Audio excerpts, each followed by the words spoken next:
Hey, welcome back to Queens Behind the Scenes. I am your host, Charise Beckett, and I'm not even gonna lie, it has been far too long, but we are back. And this season, we are not skimming the surface of anything. We're going to go deeper, we're getting a little more honest, and we're talking about things that shape how we move, even when nobody says it out loud. And today's conversation is about beauty, a big one.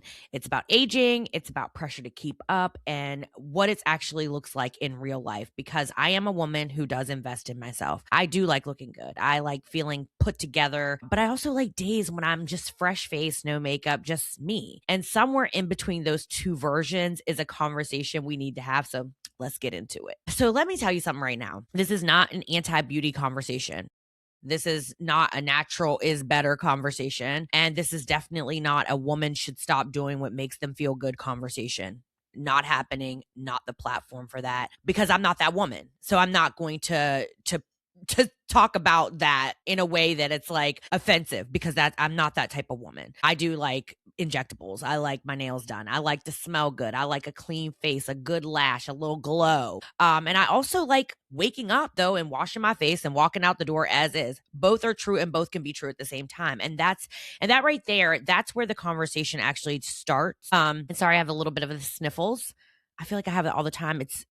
I'm in Virginia and it is April, and I'm going to tell you the pollen is pollinating and it is on my last nerves. It is everywhere. So if you hear the sniffles, that's what it is. Also, somewhere along the way, we stopped being women who choose beauty and started becoming women who feel like we have to maintain it to survive.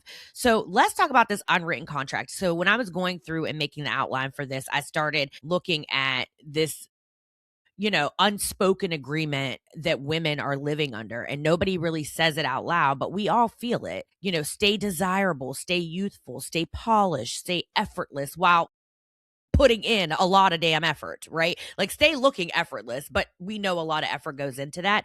And the penalty, if not, you get labeled. You get labeled, she let herself go, or she looks tired, or she's aging. I don't know how many times I see people come on and talk about, I'll give you an example, Sarah Jessica Parker in Just Like That. And they're like, oh, wow, they're really aging. Yeah, they're almost 60.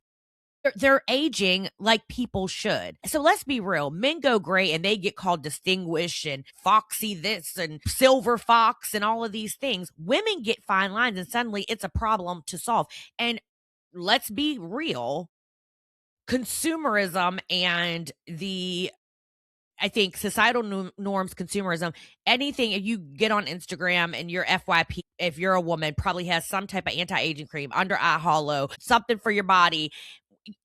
And what's wild is we all participate in it. We judge it, we reinforce it, we fund it, because the beauty industry is not built on insecurity by accident. We know this. It's built on it by design.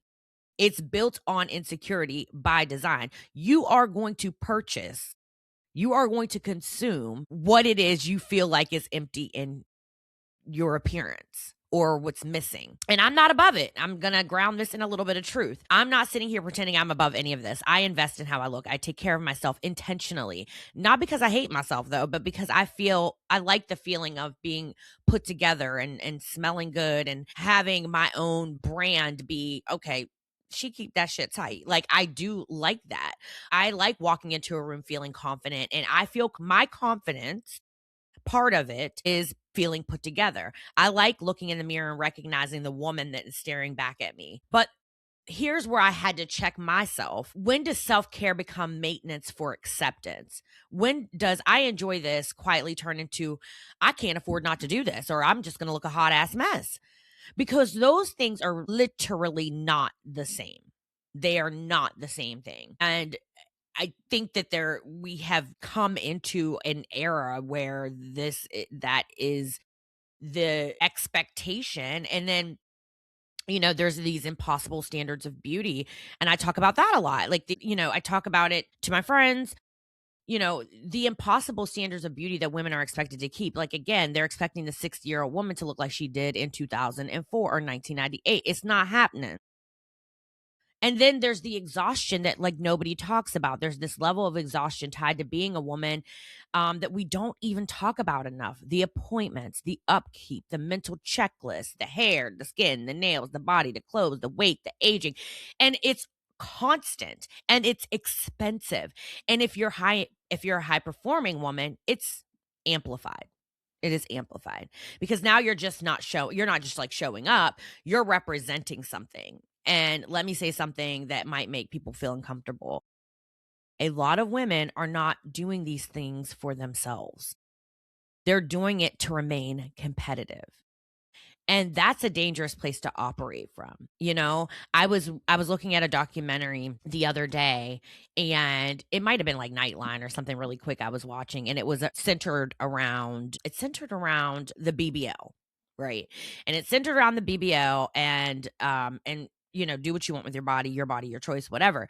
But it's centered around that. And it talked about how they had this really great surgeon on there talking about how it's such a dangerous procedure, you know, doing it with a reputable doctor that has years and years of experience and certifications and board certified and all that. It's dangerous there.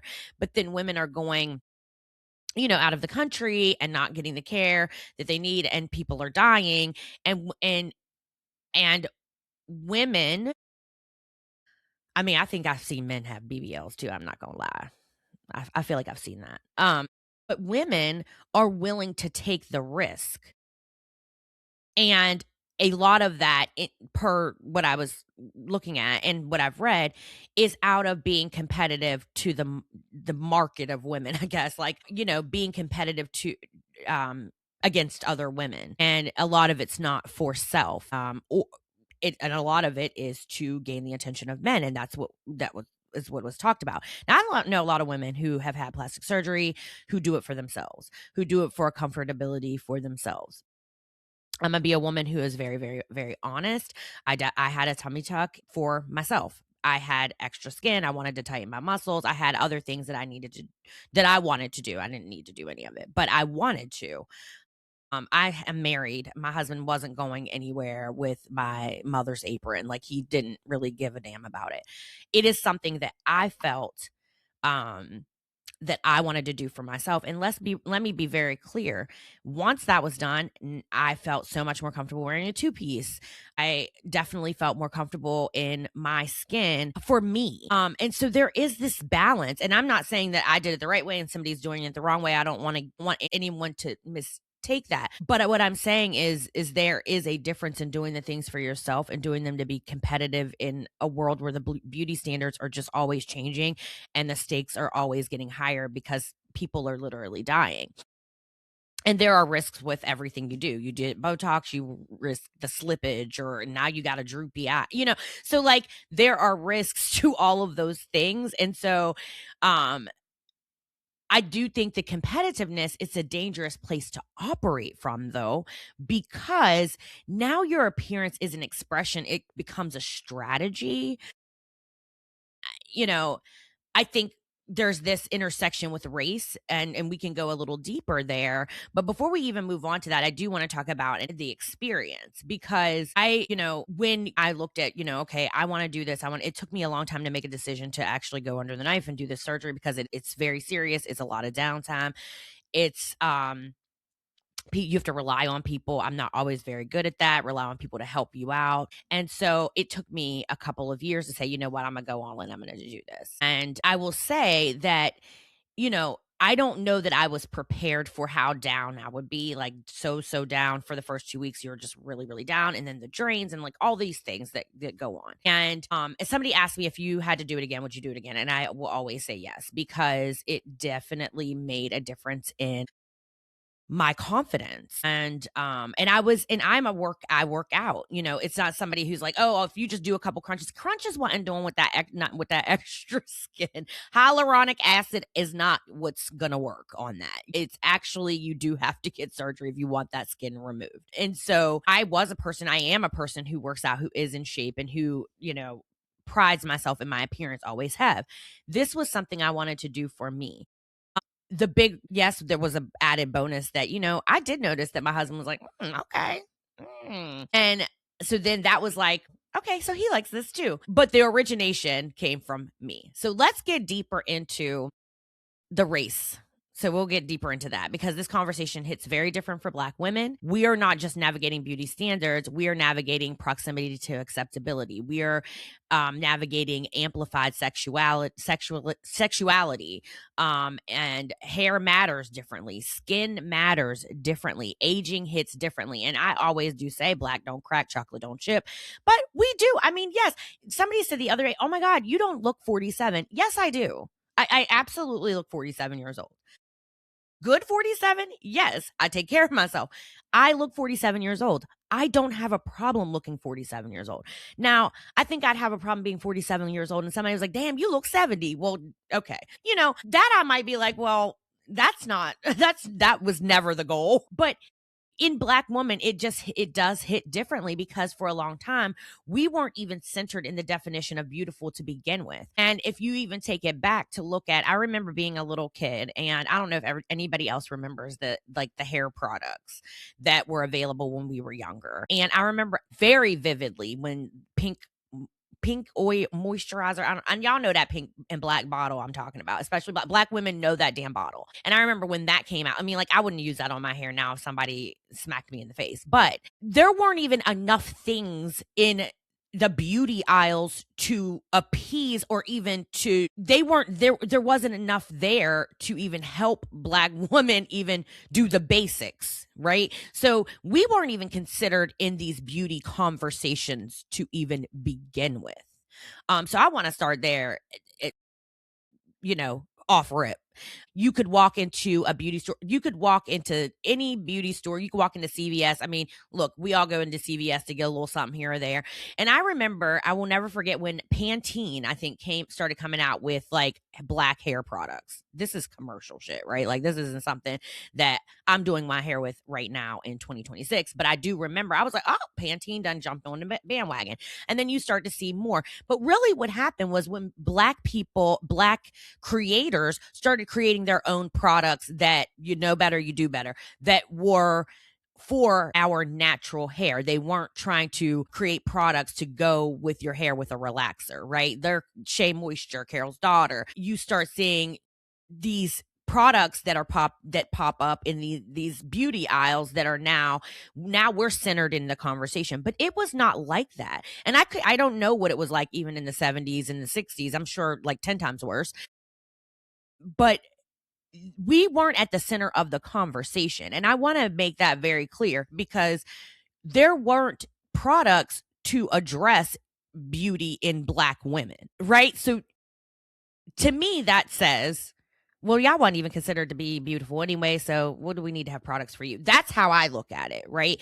So there weren't even products there. We weren't centered in the definition of beautiful. So what happens?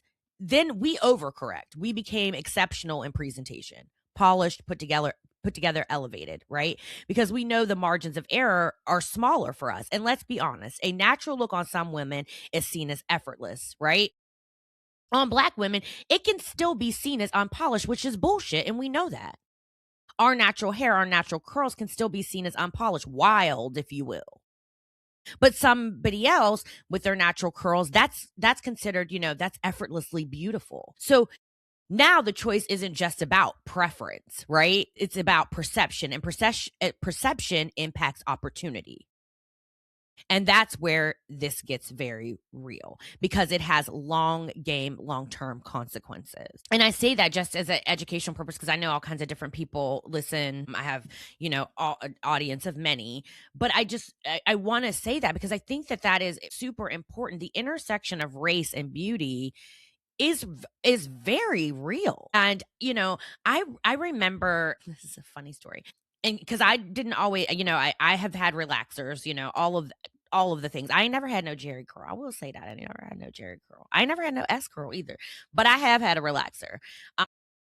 Um, you know that was looking back at my career over time, and in the 2000s, like, when I first started like working and all that stuff, I don't remember any Black woman having a natural hair. I don't even know if I recall braids. And over time, that has definitely shifted. Thank goodness. I mean, we have the Crown Act and we have things, there are protections there. Besides the protections, I have loved seeing Black women just get more confident and like, listen, my natural hair is gorgeous and I can wear it all these different ways and it's so versatile. And there's so many different ways that I can enjoy my curls or whatever your natural coily, curly hair looks like. But there were times when you could be seen as unkept, and that's where real opportunity would slip past Black women because that wasn't considered a polished look, which we all know is a bunch of malarkey. I think Joe Biden said that. It's bullshit. It's total bullshit. But again, it's a systemic problem. It's a systemic problem. So let's go even further because the level of maintenance, there's privilege in this, right? There's privilege in this because this shit costs money. It's costs money, it costs time, it costs energy, and it costs access. So when people say just age naturally or just don't participate, that's a very privileged statement to start from. I think, because the reality is appearance still plays a role in how women are perceived professionally. It just is. Just don't participate. Well, that's okay.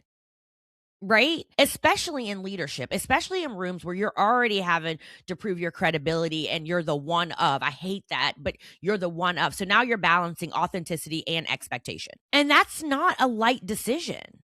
It's just not. And sitting in rooms, and as I sit here with bundles, understood, but by choice because I do love my natural hair. I do notice, even to this day, I do notice like when women are in leadership rooms and the level that Black women go to take care of themselves is another level. It's another level. It's another level. Because I'm not just going to look any type of way for me, but I see when I see this in spaces, I'm being, kind of careful with my wording of this. The expectation is very different. So, what's the answer? And I don't know that I have the answer. I do, here's the truth. There is no clean answer, but there is a better question. And I'm choosing this or I'm complying with something I never agreed to. It like there is a better question. Am I choosing to do this or am I complying with something I never agreed to? Am I trying to meet an expectation that I never really wanted to reach anyway? Because I'm not giving up things I enjoy. I'm not going to do that. I will not do that. I'm not abandoning my self-care, but I am becoming more intentional, more honest, more aware. And because I refuse to wake up one day and realize I've been performing a version of myself that was never required in the first place. So, that's where I'm at. And I would be interested to understand other women's perspectives around this. One, around the expectation, because I do have girlfriends, and I will tell you, I have girlfriends that are like, I don't give a damn. I want to look my front, I want to look like what I'm looking like, and they're comfortable with it in a way that I probably wouldn't be. I'm like, ooh, I wouldn't do that. And I'm interested to understand from other women how they're feeling on the topic of pretty costs, but so does pretending it doesn't. So I welcome the comments, and I'm so happy to be so excited to be back and talking about these real issues. It matters. And this is exactly why next week's episode matters as well, because we're going to talk about something that's been all over the place lately, the idea that women need to be physically present in office to be promotable. And specifically comments made by Emma Greedy, I don't know how to pronounce her name, that a lot of people are defending, saying, oh, she's talking about the top 1% of women. Let me be very clear. I am that. So, and I don't agree. I think there are parts of what she said that are grounded in reality, but I also think it's an incomplete statement. And for Black women, it's potentially very harmful if taken at face value. And so because access, visibility, and proximity don't operate the same for all of us. So next week, we are going to get into that promotability, presence, and power, and who actually gets to play the game fairly. And before we go, make sure you're tapped in all week, because Corporately Speaking with me and Mark Thompson drops on Wednesdays. Queens Behind the Scenes is right here with you every Thursday. So make sure you are tapped in. Also, don't forget to hit the like, subscribe button, pick up my book. It was over here just a second ago. Poise. Make sure you pick it up on Amazon. I'll have it in the show notes, a link, and the workbook that's interactive. And I'm so excited to be back and talking. This is awesome. I can't wait. And I do have some special guests, a couple this season that I think that you will all enjoy. So until then, take care of yourself, but make sure it's for you. You're taking care of yourself for you and not a version of you that the world told you to maintain. Until next time, I see y'all next week. Bye.